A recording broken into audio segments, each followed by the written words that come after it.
Hi, everyone, and welcome back to Zach Lefebvre Memorial Field. I'm Sean McMahon. Halftime from the Scott Mount Michael contest right now, 28-0 your score. But we want to bring in the Class B state champs, and you can see them all standing here. This is the state champion tennis team. First of all, congratulations to all you guys. Had a great past 2 days in Lincoln and pulled it out. I'm going to start with Coach Chase Peterson, his second state title here at Mount Michael, first since 2015. I know that this one was nerve-wracking, especially after last year coming so close, finishing as state runner-up. Even after the last match, you didn't know if you had won or not. How stressful was it coming down the end there? I think it's better not to know than the excitement comes with it. So. Well, talk about this team and kind of the trials they've had and kind of finally pulled together at the end of the year and were able to bring home the trophy this year. I'm proud of these guys. We started out the season really well, and they stepped it up at the end and came to play. So. All right, we're going to talk to these players, and just to introduce them for you here, we have our number one doubles team, Will Mallacy and Ethan Pentel, finished as state runners-up. Number two doubles state champion, Eric Capps and Colin Ike. Over here to my left, your two-time state champion at number one singles, Isaac Gard and Quinn McMahon, senior starter at number two singles.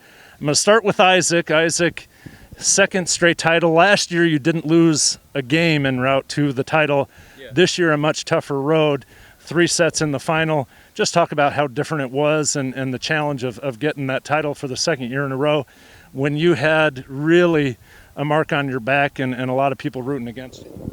Yeah, I mean, last year obviously it felt great since it was the first state championship I've ever had, but this year it honestly felt better just because I had such a close match in the final and I felt like I really had to work and compete for the title, so yeah. And it was quite a scene down there. It was about 50 members of the senior class got out of school. They were down there cheering you guys on.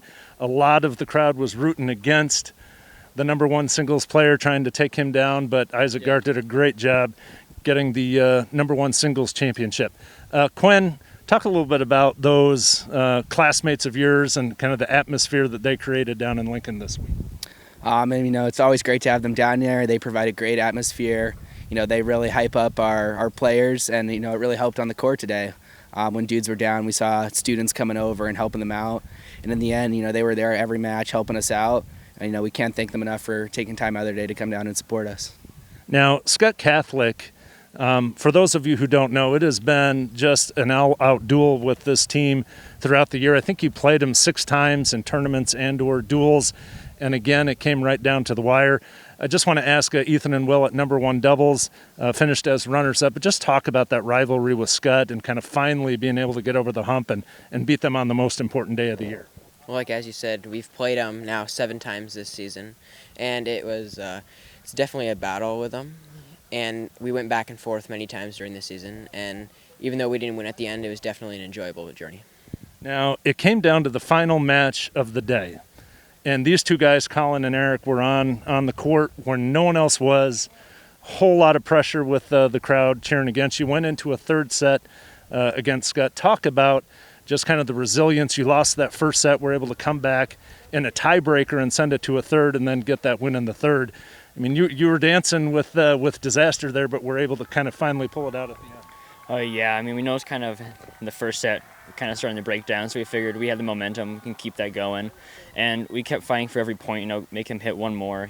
They started making silly mistakes. They kind of broke down mentally and started going too big, so we just kept playing, played our game, made them play our game, and kept the momentum going. And every single point mattered in this tournament. Ended up winning by just over 1 point, 50-49. So it was literally every match that counted, and Mount Michael kind of walks away with this state championship. Coach, could you just talk about, in this kind of season of COVID, not even knowing if you'd get through the season, to be able to not only get through the season but win, it just must be so gratifying. I knew it would be disappointing if we didn't get the chance to compete this season. The potential was there, and I'm glad it wasn't wasted. Well, and I don't want to put any pressure on anyone. We're going to lose Isaac, we're going to lose Quinn, but when you look at these two doubles teams, they're back next year with some JV kids who are also competing. Anyone want to weigh in on what next year looks like? All right, Eric, I'm putting you on the spot. I think it's looking pretty good. I mean, if we can keep the doubles teams the same, if that works out, I mean, I think it's kind of unfair, for other teams, having me and Colin stay at 2 and Ethan and Will stay at 1, having all the other teams have all the things shift around, but us being able to stay the same, really know the teams we play and stuff like that, it should be good for us. Well, we do want to give a big shout out to Scott Catholic. Many of their families might be watching tonight. Very gracious runners-up. They easily could have won this matchup, but it took a lot of effort, so want to congratulate all of you, Quinn, Isaac, Will, Colin, Ethan, Eric, and Coach Chase. Congratulations, Mount Michael, your 2020 Class B state champions. We'll be back with third quarter action on the Mount Michael Strive Network.